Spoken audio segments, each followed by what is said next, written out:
আসসালামু আলাইকুম সুপ্রিয় শিক্ষার্থী বন্ধুরা, তোমরা সবাই কেমন আছো? আশা করি ভালো আছো। আমি আল্লাহর রহমতে ভালো আছি। করোনাকালীন এই বৈশ্বিক দুর্যোগের সময় নিশ্চয়ই ভয় থাকবে এবং স্বাস্থ্যবিধি মেনে চলবে। সব কিছুর পরেও জীবন থেমে থাকে না, তাই ঘরে বসে আমাদের পড়াশোনা চালিয়ে যেতে হবে। কি বন্ধুরা, তোমরা ঠিক মতো পড়ছো তো? তোমাদের জন্য ঘরে বসে শিখি গোপালগঞ্জ অনলাইন স্কুলের আয়োজন করা হয়েছে। এই স্কুলের পক্ষ থেকে তোমাদেরকে স্বাগত জানাচ্ছি। আমি মোহাম্মদ তাহি মাহমুদ, সহকারী শিক্ষক, 56 নং গলদিয়া সরকারি প্রাথমিক বিদ্যালয়, মুর্শিদপুর, গোপালগঞ্জ। বন্ধুরা, আজ আমি তোমাদের পঞ্চম শ্রেণীর বাংলা বিষয়ে পাঠদান করব। তো বন্ধুরা, তোমরা সবাই খাতা কলম বই নিয়ে স্ক্রিনের সামনে বসে পড়ো। তো আমি পাঠে যাওয়ার আগে তোমাদের ছোট্ট একটা গল্প বলি। বন্ধুরা, অবশ্যই তোমাদের ভালো লাগবে আশা করি। এক ছিল এক বাচ্চা। বাচ্চার নাম ছিল আওরঙ্গজেব। তিনি হচ্ছেন মুঘল বাদশা। তো এই আওরঙ্গজেবের উপাধি ছিল সম্রাট আলমগীর। উপাধি কি ছিল বন্ধুরা? আওরঙ্গজেবের উপাধি ছিল সম্রাট আলমগীর। তো এই সম্রাট আলমগীরের পুত্রকে পড়াতো দিল্লির এক মৌলভী সাহেব, অর্থাৎ আমরা যেমন তোমাদের পড়াই এরকম শিক্ষক মৌলভী, তিনি একজন শিক্ষক ছিলেন। এই শিক্ষক এই সম্রাট আলমগীরের ছেলেকে পড়াতেন। তো একদিন এই শিক্ষক তার ছেলেকে দিয়ে একটা পাত্রে করে তার পানি ঢালাচ্ছেন, আর ওই শিক্ষক সুন্দর করে পাটা নিজ হাত দিয়ে পরিষ্কার করছেন। তো এই পরিষ্কার করতেছেন আর ওই ছেলেটা মানে পায়ে পানি ঢালছে।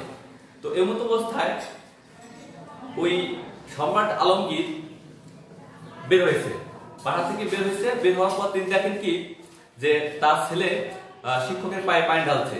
তো শিক্ষক এই দৃশ্যটা যখন দেখে ফেলছে, যে সম্রাট তাকে দেখে ফেলছে, তখন সে খুব ভয় পেয়েছে। মনের মধ্যে ভয় পেয়েছে যে আমাকে হয়তো অনেক বড় একটা শাস্তি দিবে বা আমাকে কোনো কঠিন কোনো কিছু একটা পানিশমেন্ট দিবে। তো এই যখন তিনি চিন্তা করতেছেন, তখন আবার নিজেই আবার ভাবতেছে যে না, আমি তো শিক্ষক, আমি তো অনেক উচ্চ মানের উচ্চ দরের একজন মানুষ, আমি কেন ভয় পাবো, আর আমি তো অন্যায় কিছু করিনি। তো যাই হোক বন্ধুরা, পরের দিন বাচ্চা ওই শিক্ষককে ডেকে পাঠিয়েছে। ডাকার পরে তার নিজের কামরায় খাস কামরায় নিয়ে গেছে। নিয়ে যাওয়ার পর শিক্ষককে বলতেছে যে আপনি আমার ছেলেকে কি শিক্ষা দিয়েছেন, আমার ছেলে কেন বেয়াদবি করছে। তারপর তিনি বুঝতে পারছেন আসলে সম্রাট কি বলতে চান। তো একটা পর্যায়ে বলছে যে আমি দেখলাম যে আমার ছেলে আপনার পায়ে পানি ঢেলে দিচ্ছে, সে কেন আপনার পা নিজ হাতে পরিষ্কার করে দিল না। তখন শিক্ষক খুব গর্বে বুকটা ভরে গেছে যে বাচ্চা অনেক মহান, তিনি শিক্ষককে কি মজা দিতে জানেন। তখন সে খুব খুশি হয়েছে। তো বন্ধুরা, অবশ্যই আমার ধারণা তোমাদের গল্পটা ভালো লেগেছে। আর এই গল্পটা বলার একটা উদ্দেশ্য হচ্ছে আমি যে পার্ট তোমাদের নেব, ওই পার্টের সাথে একটা রিলেশন আছে, তোমরা সেটা খুঁজে বের করবে যে আসলে গল্পের সাথে আমার পার্টির কি সম্পর্ক আছে। অনেক হয়তো জানো, আবার অনেক হয়তো জানো না। তো খুব মনোযোগ দিয়ে আমার পার্টটা এখন দেখবে, ঠিক আছে বন্ধুরা? এখন খুব মনোযোগ সহকারে আমাদের পাঠটা দেখবে। তো তো সবাই বই খাতা কলম নিয়ে স্ক্রিনের সামনে চলে আসো।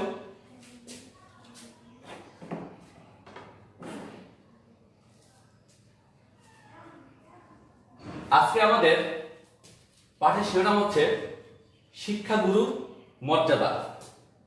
আমাদের পাঠের শিরোনাম কি? শিক্ষাগুরুর মর্যাদা। লেখক হচ্ছে কবি হচ্ছে কাজী কাদের নওয়াজ। কাজী কাদের নওয়াজ, অর্থাৎ আমরা একটা কবিতা আজকে আলোচনা করব। এই কবিতার নাম হচ্ছে শিক্ষাগুরুর মর্যাদা, আর কবি হচ্ছে কাজী কাদের নওয়াজ। বন্ধুরা, আমি আরেকবার রিপিট করছি, শিক্ষাগুরুর মর্যাদা, কাজী কাদের নওয়াজ। এটা হচ্ছে বই 81 পৃষ্ঠায় আছে। যাই হোক, আমি তোমাদের কবি পরিচিতি একটু বলে নিই। এই কাজী কাদের নওয়াজ জন্মগ্রহণ করেছে 15/1/1909 সালে, অর্থাৎ 1909 সালের 15 জানুয়ারি তিনি জন্মগ্রহণ করেছেন। কাজী কাদের নওয়াজ জন্মগ্রহণ করেছে 1909 সালের 15 জানুয়ারি। তার জন্মস্থান পশ্চিমবঙ্গের মুর্শিদাবাদ জেলার তালিবপুর গ্রাম। তার জন্মস্থান পশ্চিমবঙ্গের মুর্শিদাবাদ জেলার তালিবপুর গ্রাম। উনি কলকাতা বিশ্ববিদ্যালয় থেকে ইংরেজি সাহিত্যে অনার্স করেছেন। বন্ধুরা, কলকাতা বিশ্ববিদ্যালয় থেকে ইংরেজি সাহিত্যে অনার্স করেছেন। এরপরে চাকরি জীবনে তিনি প্রথমে সাব ইন্সপেক্টর ছিলেন, তারপরে বিভিন্ন স্কুলের প্রধান শিক্ষকের দায়িত্ব পালন করেছেন। আর মৃত্যুবরণ করেছেন 1923 সালের জানুয়ারি মাসের 3 তারিখে। 1923 সালের জানুয়ারি মাসের 3 তারিখে। তো বন্ধুরা, আমরা কবি কাজী কাদের নওয়াজ সম্পর্কে জানতে পারলাম। তো আরেকবার আমি রিপিট করি, আমার কবিতার নাম হচ্ছে শিক্ষাগুরু মর্যাদা, কবি কাজী কাদের নওয়াজ। অনেক সময় তোমরা দেখে থাকবে কোথাও কোথাও লেখা থাকে নেওয়াজ, কিন্তু আমাদের পাঠ্য বইয়ে অর্থাৎ 5ম শ্রেণীর বাংলা পাঠ্য বইয়ে এখানে আছে নওয়াজ। তোমরা এই নওয়াজই দিবে, অর্থাৎ তোমাদের বইতে যেটা আছে ওটাই দিবে। এরপর আলোচনা করলাম কবির জন্ম 1919 সালের 15 তারিখ জানুয়ারি মাসে। জন্মস্থান পশ্চিমবঙ্গের মুর্শিদাবাদ জেলার তালিবপুর গ্রাম। যোগ্যতা ইংরেজি সাহিত্য অনার্স করেছেন কলকাতা বিশ্ববিদ্যালয় থেকে। চাকরি করেছেন উনি প্রথমে সাব ইন্সপেক্টর, তারপরে বিভিন্ন স্কুলে প্রধান শিক্ষকের দায়িত্ব পালন করেছেন। আর মৃত্যুবরণ করেছেন 1983 সালের জানুয়ারি মাসের 3 তারিখে। তাহলে বন্ধুরা, আমরা কি জানলাম? কবিতার নাম জানলাম আর জানলাম কবির পরিচিতি।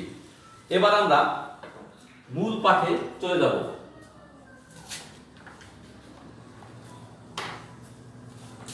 বন্ধুরা, তোমরা তোমাদের পাঠ্য বইয়ের 81 পৃষ্ঠায় চলে যাও।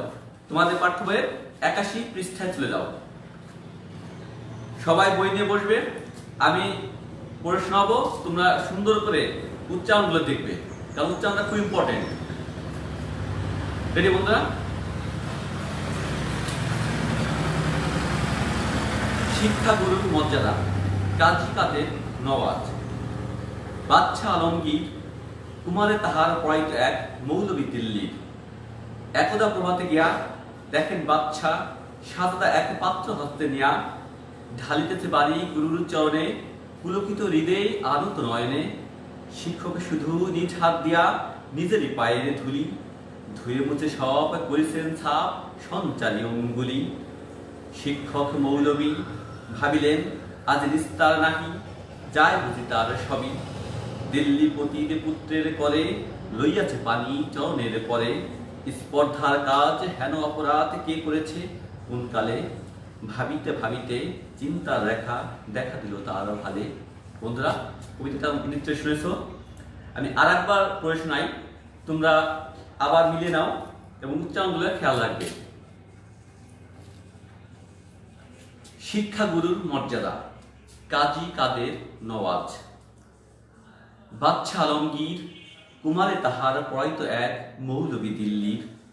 একদা প্রভাতে গিয়া দেখেন বাদশা সাজদা এক পাত্র হস্তে নিয়া, ঢালিতেছে বাড়ি গুরুর চরণে, পুলকিত হৃদয়ে আনত নয়নে। শিক্ষক শুধু নিজ হাত দিয়া নিজেরই পায়ের ধুলি, ধুয়ে মুছে সব করেছেন ছাপ সঞ্চারী অঙ্গুলি। শিক্ষক মৌলবী ভাবিলেন আজ নিস্তার নাহি, যায় বুঝি তার সবই। দিল্লি পতির পুত্রের করে লইয়াছে পানি চরণের পরে।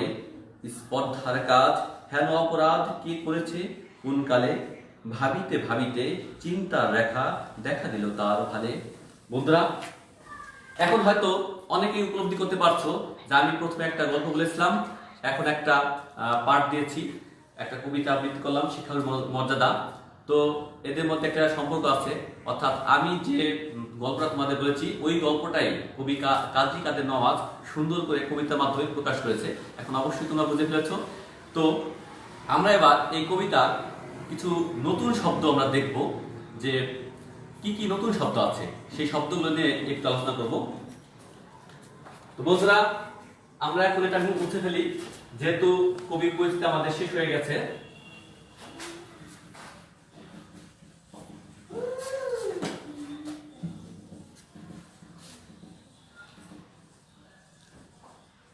এবার আমরা নতুন শব্দ শিখব।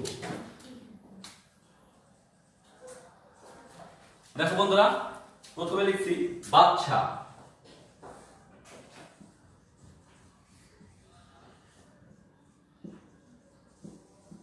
দেখতে পাচ্ছ বন্ধুরা, একটা শব্দ লিখেছি বাচ্চা। দেখো এখানে একটা স আছে, এই শটার নাম কি তোমার বন্ধুরা বলো তো? এই শটার নাম হচ্ছে তালব্য স। আমাদের তিনটা স আছে বাংলা বর্ণমালায়, একটা হচ্ছে তালব্য স, আরেকটা হচ্ছে মূর্ধন্য স, আরেকটা হচ্ছে দন্ত স। তো এই শটাকে বলা হয় তালব্য স। তো বন্ধুরা এটা খুব সুন্দরভাবে মনে রাখবে। এই বাচ্চা মানে হচ্ছে সম্রাট, সম্রাট, আবার রাজাও বলা যায়। তো বন্ধুরা আমরা একটা নতুন শব্দ পেয়েছি বাচ্চা।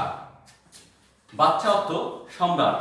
তোমরা লিখে নিতে পারো, অথবা তোমাদের বইয়ের শব্দার্থ যে পার্ট ওখানে আছে, অথবা তোমাদের বইয়ের লাস্টেও তোমরা খুঁজে পাবে। আবার যদি মনে করো লিখে নেওয়া উচিত, তোমরা লিখে নাও। বাচ্চা অর্থ হচ্ছে সম্রাট। আমরা একটা স পেয়েছি।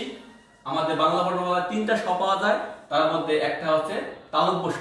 এই শটার নাম হচ্ছে তালব্য স। আবার উচ্চারণ করো তালব্য স। আবার অন্য দুটো স আছে, একটু দেখি তোমাদের ভালোভাবে। যেমন এটার নাম হচ্ছে দন্ত স, দন্ত স। আর একটা স আছে, এটার নাম হচ্ছে মূর্ধন্য স, মূর্ধন্য স। অর্থাৎ এটার নাম তালব্য স, এটার নাম দন্ত স, এটার নাম মূর্ধন্য স। তিনটে স। বন্ধুরা মনে থাকবে তো? উচ্চারণটা ঠিক রাখবে।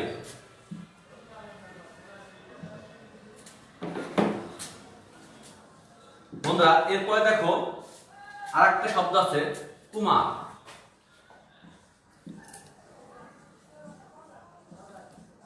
কুমার, এই কুমার অর্থ কি জানো বন্ধুরা? কুমার অর্থ হচ্ছে রাজার ছেলে। রাজার ছেলে বলো, বাচ্চা ছেলে বলো, দুটোই হবে। রাজা ছেলে। কুমার মানে রাজা ছেলে। কুমার মানে কি বন্ধুরা? রাজা ছেলে। এরপর একটা শব্দ আছে দেখো শাহজাদা। শাহজাদা, শাহজাদা। শাহজাদা মানে কি বন্ধুরা? শাহজাদা মানে হচ্ছে বাদশার পুত্র।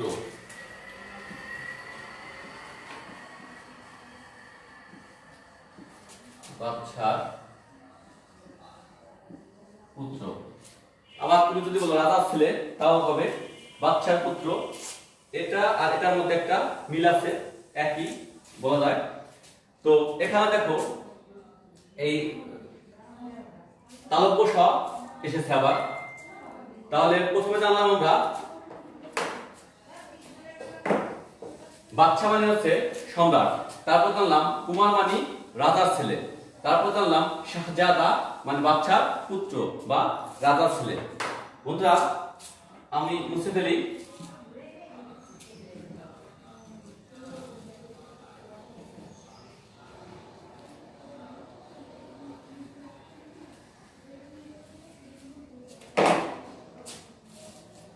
এরপর দেখো একটা শব্দ আছে বাড়ি।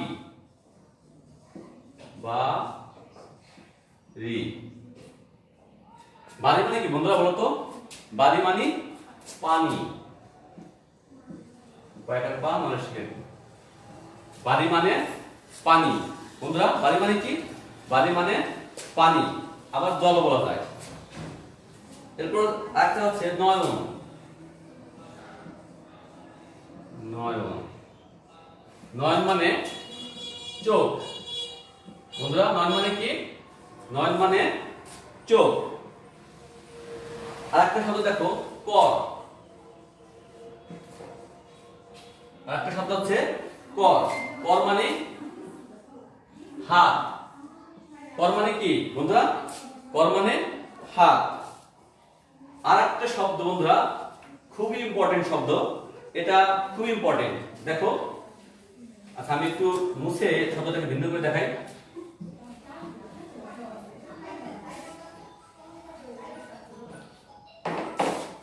এটা হচ্ছে দেখো একটা শব্দ কি লিখছি বলতো? কি ভালো না ভাল, কোনটা বন্ধুরা বলতো? হ্যাঁ, এখানে একটা শেখার বিষয় আছে। দেখো, ভয়াকার ভাল ল, একটা উচ্চারণ হচ্ছে ভালো, আরেকটা উচ্চারণ হচ্ছে ভাল। দুইটা উচ্চারণ। কয়টা উচ্চারণ বন্ধুরা? দুইটা উচ্চারণ। একটা হচ্ছে ভালো, আরেকটা হচ্ছে ভাল। যখন ভালো উচ্চারণটা করবো আমরা, তখন হয়ে যাবে, অর্থ হয়ে যাবে কি? সুন্দর বা উত্তম। আর এই কবিতায় এই শব্দটা ভালো হিসেবে উচ্চারণ হয় নাই, এখানে উচ্চারণ হয়েছে ভাল হিসেবে। উচ্চারণটা কি হয়েছে? ভাল, ভাল হিসেবে। এই ভাল অর্থ হচ্ছে কপাল, ভাল অর্থ হচ্ছে কপাল। তাহলে বন্ধুরা মনে থাকবে, এই উচ্চারণটা কখনো কখনো উচ্চারণ হয় ভয়াকার ভাল, ভালো। যখন ভালো উচ্চারণ হবে তখন হবে সুন্দর বা উত্তম। আর যখন হবে ভাল, উচ্চারণটা হবে যখন ভাল, তখন হয়ে যাবে কপাল। আমাদের এই কবিতায় এখানে উচ্চারণ হয়েছে কি? ভাল, অর্থাৎ কপাল। কপাল অর্থে বন্ধুরা খুবই ইম্পর্টেন্ট একটা শব্দ, সবসময় জন্য মনে রাখবে, ভাল মানে কপাল। বন্ধুরা তাহলে আমি আরেকবার রিপিট করছি, এই শব্দগুলা খুব ইম্পর্টেন্ট শব্দ। বন্ধুরা আমার বইয়ের সাথে একটু নিয়ে নাও। আমি বলছি, দেখো, বাচ্চা, যেহেতু আমি বুঝতে বলছি বই থেকে বলছি। প্রথমে শব্দটা হচ্ছে কি? বাচ্চা। বাচ্চা মানে সম্রাট। তারপর একটা হচ্ছে কুমার। কুমার মানে রাজার ছেলে। তারপর শব্দটা আমি লিখেছি শাহজাদা। শাহজাদা মানে বাচ্চার পুত্র। তারপর লিখেছি বাড়ি। বাড়ি মানে পানি। তারপর লিখেছি নয়ন। নয়ন মানে চোখ। তারপর লিখেছি কর। কর অর্থ হাত। তারপর লিখেছি ভাল। ভাল মানে কপাল। তো বন্ধুরা আমরা অনেক শব্দ শিখলাম, তাই না? অনেক শব্দ আমরা শিখেছি। এবার মুছে ফেলি।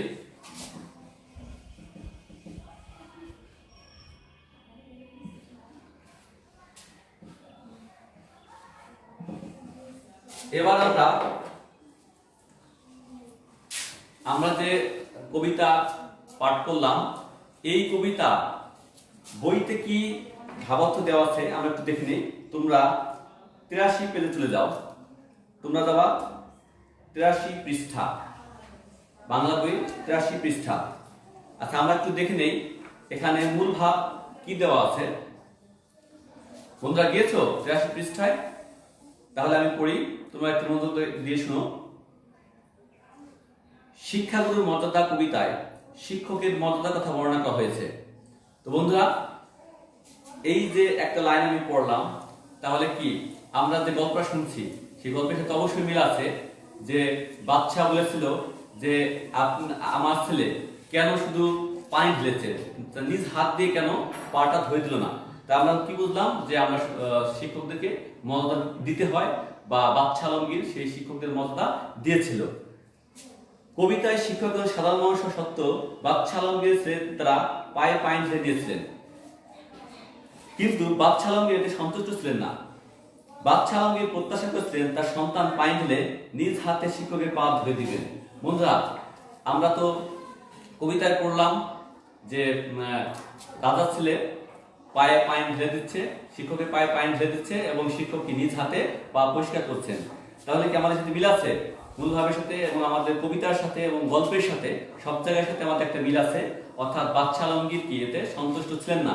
তিনি চাচ্ছিলেন তার ছেলে মানুষের মতো মানুষ হোক, তাই তার শিক্ষকের মর্যাদা দিতে শিখুক। আর শিক্ষক যখন সে শুধু পানি ঢালছে কেন, তার উচিত ছিল শিক্ষকের পাটা ধুয়ে দেওয়া, নিজ হাত দিয়ে ধুয়ে দেওয়া। তবেই না তার সন্তান নৈতিকতা, মূল্যবোধ ও দেশপ্রেম নিয়ে একজন আদর্শ মানুষ হিসেবে গড়ে উঠবে। আমরা জানি যে যদি আমরা শুধুমাত্র পড়াশোনা করি, বা পড়াশোনা করে উচ্চতর ডিগ্রি অর্জন করি, বা অনেক সার্টিফিকেট অর্জন করি, বা অনেক বড় চাকরি করি, তারপর আমরা মানুষের মতো মানুষ নাও হতে পারি। আমাদেরকে মানুষের মতো মানুষ হতে হলে কি করতে হবে? আমাদের নৈতিকতা শিখতে হবে, মূল্যবোধ শিখতে হবে, এবং দেশপ্রেম থাকতে হবে। কোনো মানুষের মধ্যে যদি এই তিনটা গুণ না থাকে, অর্থাৎ নৈতিকতা, মূল্যবোধ এবং দেশপ্রেম যদি না থাকে, তাহলে সে কখনো মানুষের মতো মানুষ হতে পারবে না। বন্ধুরা তোমরা হয়তো দেখে থাকবে যে অনেক উচ্চতর ডিগ্রিধারী মানুষ অনেক সময় অনেক অন্যায় করে, বা মিথ্যা বলে, বা অনেক দুর্নীতির সাথে জড়িত, বা দেশের অনেক ক্ষতি সাধন করে থাকে বা দেশের সাথে অনেক বেইমানি করে থাকে, এরকম অনেক মানুষ পাওয়া যাবে যাদের অনেক উচ্চতর ডিগ্রি আছে বা তাদের উচ্চতর পড়াশোনা আছে, অনেক সার্টিফিকেট আছে বা অনেক বড় বড় চাকরি করেন। সুতরাং একজন মানুষের মধ্যে এই তিনটা গুণ যদি না থাকে, নৈতিকতা, মূল্যবোধ এবং দেশপ্রেম, তাহলে সে কখনোই মানুষের মতো মানুষ হতে পারবে না। দেখো বন্ধুরা, এরপরে কি বলছে, বাদশাহ আলমগীর উপলব্ধি করেছিলেন যে ছাত্র তার শিক্ষককে যথাযথ মর্যাদা দিতে না জানে, শিক্ষকের সেবা করতে না জানে, সে কখনো পরিবার, সমাজ ও দেশের উপযোগী মানুষ হিসেবে গড়ে উঠতে পারে না। দেখছো বন্ধুরা, খুব চমৎকার কথা। যে ছাত্র তার শিক্ষককে যথাযথ মর্যাদা দিতে জানে না, শিক্ষকের সেবা করতে জানে না, সে কখনো পরিবার, সমাজ ও দেশের উপযোগী মানুষ হিসেবে গড়ে উঠতে পারে না। অর্থাৎ তোমাকে যদি উপযুক্ত মানুষ হিসেবে গড়ে উঠতে হয়, তাহলে কি করতে হবে? তাহলে অবশ্যই শিক্ষকদেরকে যথাযথ মর্যাদা দিতে হবে, এবং বাদশাহ আলমগীর এটা দিয়ে গেছেন। আর তিনি একটা রোল মডেল রেখে গেছেন। আর বন্ধুরা, শুধু আমাদের শিক্ষককে মর্যাদা দিলে হবে না, আমাদের আরো যারা বড় বা সিনিয়র যারা আছে তাদেরকে সম্মান করতে হবে, এদেরকে ভালোবাসতে হবে। যারা ছোট আছে তাদেরকে স্নেহ করতে হবে। তাহলে দেখবা তুমি একজন সত্যিকার মানুষের মতো মানুষ হয়ে উঠতে পারবা। শিক্ষাগুরুর মর্যাদা কবিতার মাধ্যমে আমরা উপলব্ধি করতে পারি শিক্ষা হলো একটি জাতির মেরুদণ্ড। শিক্ষা কি বন্ধুরা? শিক্ষা হচ্ছে জাতির একটি মেরুদণ্ড। মেরুদণ্ড ছাড়া যেমন একটা মানুষের কল্পনা করা যায় না, অর্থাৎ মেরুদণ্ড না থাকলে যেমন একটা মানুষ সোজা হয়ে দাঁড়াতে পারে না, তেমনি শিক্ষা ছাড়া কি জাতি সোজা হয়ে দাঁড়াতে পারে না, বা শিক্ষা ছাড়া জাতি কে কল্পনা করাও যাবে না। তিল তিল করে নীরবে নিভৃতে শিক্ষক তার আদর্শ দ্বারা জাতীয় আকাঙ্ক্ষার উপযোগী ভবিষ্যৎ প্রজন্ম গড়ে তোলেন। শিক্ষকরা কি করে বন্ধুরা? তিল তিল করে নীরবে নিভৃতে শিক্ষক তার আদর্শ দ্বারা জাতীয় আকাঙ্ক্ষার উপযোগী ভবিষ্যৎ প্রজন্ম গড়ে তোলে। আমরা যখন ছোট ছিলাম, প্রাইমারি স্কুলে পড়তাম বা হাই স্কুলে পড়তাম, তখন আমাদের শিক্ষক ছিল, তারা কি করছে? আমাদের তিল তিল করে মানুষের মতো মানুষ করে গড়ে তুলছে। শুধু আমাকে না বা আমাদেরকে না, সমাজের প্রত্যেকটা মানুষকেই শিক্ষক তিল তিল করে গড়ে তোলে। সমাজ ও দেশের জন্য শিক্ষকের অবদান অপরিসীম, তাই সমাজে শিক্ষকের মর্যাদা সবার উপরে। বন্ধুরা, এই মূল ভাব পড়লাম। এই মূল ভাব পড়ার পর অবশ্যই তোমরা বুঝতে পেরেছো যে কবিতাটা কি উদ্দেশ্যে লেখা হয়েছে আর কবিতার বিষয়বস্তুটাই কি ছিল। তো বন্ধুরা, আমরা এরপরে প্রশ্ন উত্তরের দিকে যাব। দেখো 4 নম্বর পয়েন্ট, নাম্বার 4 ক, বাদশাহ আলমগীরের পুত্রকে কে পড়াতেন? আচ্ছা, এটা নিজে নিজে লিখবা। এই প্রশ্নটা তোমরা 4 নাম্বার দিয়ে ক দিয়ে নিজে উত্তর লিখবা, বই থেকে না দেখে। এটা মনে করো তোমাদের হোমওয়ার্ক, তোমরা নিজে লিখে নিজেই আবার বই দেখে সংশোধন করবা। আর যদি না পারো তাহলে বড়দের কাছ থেকে বা তোমার বাবার কাছ থেকে বা মার কাছ থেকে বা ভাই বোনের কাছ থেকে কারেকশন করে নেবা। তবে নিজে নিজে চেষ্টা করো, আশা করি তোমরা পেরে যাবে। বাদশাহ আলমগীরের পুত্রকে কে পড়াতেন? দ্বিতীয় কোশ্চেন, একদিন সকালে বাদশাহ কি দেখতে পেলেন? একদিন সকালে বাদশাহ কি দেখতে পেলেন? এই দুটো হচ্ছে তোমাদের হোমওয়ার্ক। তোমরা প্রথমে নিজে নিজে চেষ্টা করবে, তারপর যদি না পারো তাহলে তোমাদের কোনো গার্ডিয়ানের কাছ থেকে জেনে নেবে। তো বন্ধুরা, আজকে আমাদের পড়াশোনা এ পর্যন্তই শেষ, বা পার্ট এখানেই শেষ। আমি তোমাদের রিপিট করছি, আবার পুনরায় রিপিট করছি আমরা কি কি পড়লাম। তাহলে বন্ধুরা, প্রথমে আমরা জানলাম কবি পরিচিতি। কবি পরিচিতি জানলাম। শিক্ষাগুরুর মর্যাদা, কবি হচ্ছে কাজী কাদের নওয়াজ, আমরা তাদের কবি পরিচিতি জানলাম। আর এই দেখো, কবি পরিচিতি যদি তোমাদের মনে না থাকে, তোমরা 84 পৃষ্ঠায় চলে যাবা। 84 পৃষ্ঠায় দেখো দেওয়া আছে কবি পরিচিতি। 84 পৃষ্ঠায় দেওয়া আছে কবি পরিচিতি। এখান থেকে তোমরা জেনে নেবা, এখানে সুন্দর করে লেখা আছে, যদি তোমরা ভুলে যাও এখান থেকে দেখে নেবা। তারপরে আমরা পড়লাম কবিতা পড়লাম। দেখো, কবিতা পড়েছি আমরা বাদশাহ আলমগীর থেকে শুরু করে তার হালে পর্যন্ত পড়েছি। আর পড়েছি আর কিছু নতুন শব্দ জেনেছি। নতুন শব্দ আমি একবার রিপিট করি। বাদশাহ, যার অর্থ হচ্ছে সম্রাট, কুমার, রাজার ছেলে, সারদা বাদশার পুত্র, বাড়ি পানি, নয়ন চোখ, কর হাত, ভাল কপাল, এগুলো আমরা পেয়েছি নতুন শব্দ। তোমরা তাহলে কবি পরিচিত করবা। এই কবিতাটা কমপক্ষে 10 লাইন মুখস্থ করবা। কমপক্ষে কয় লাইন মুখস্থ করবা? 10 লাইন মুখস্থ করবা। বেশি পারলে ভেরি গুড, যদি কেউ সব পারো আরো সুন্দর। আর হচ্ছে এই নতুন শব্দগুলা শিখবা, মূল ভাবটা একবার দেখে নিবা। আর দুটো প্রশ্ন আছে 4 নম্বরে, ক এবং খ। এই দুটো প্রশ্ন তোমাদের হোমওয়ার্ক, তোমরা নিজেরা নিজেরা প্র্যাকটিস করবা। আর না পারলে কোনো এক গার্ডিয়ানের কাছ থেকে অথবা কোনো এক শিক্ষকের কাছ থেকে অথবা আমার মেসেঞ্জারে যোগাযোগ করবা, আমি তোমাদের অবশ্যই বলে দেবো। তাহলে বন্ধুরা, আজ এ পর্যন্তই শেষ। ধন্যবাদ তোমাদেরকে এত সময় বসে আমার ক্লাস দেখার জন্য। তো এখন করোনাকালীন সময়, তো এই করোনাকালীন সময়ে স্কুল যেহেতু বন্ধ আছে, তোমাদেরকে অবশ্যই বাড়িতে থাকতে হবে, সামাজিক দূরত্ব মেনে চলতে হবে। আর আশেপাশে অনেক পানি আছে, তোমরা অবশ্যই সাঁতার শিখবে। আর যারা সাঁতার না জানো তারা অবশ্যই তোমরা সাঁতার শিখে নিবে। আর কখনোই একা একা পানির কাছে যাবে না। বিশেষ করে তোমরা যারা 5ম শ্রেণীর স্টুডেন্ট আছো, তারা তো একটু বড়, যারা তোমাদের ভাই বোন আছে তাদেরকে অবশ্যই পানি থেকে দূরে রাখবে। আর এখন অনেক সময় দেখা যায় যে সাপের উপদ্রব, যাতে সাপে কামড় দিতে না পারে এজন্য সেফ থাকবে, কখনো অন্ধকারে বাইরে যাবে না। আর সামাজিক দূরত্ব মেনটেন করে চলবে। আর তোমরা অবশ্যই ভালো থাকবে এবং ঘরে বসে যে অনলাইন ক্লাস হয় এই ক্লাসগুলো দেখবে, অবশ্যই উপকৃত হবে। তো বন্ধুরা, আজ এ পর্যন্ত শেষ করছি। সবাই ভালো থেকো, সুস্থ থাকো এবং আমার জন্য দোয়া করো, আমিও তোমাদের জন্য দোয়া করি। আল্লাহ হাফেজ।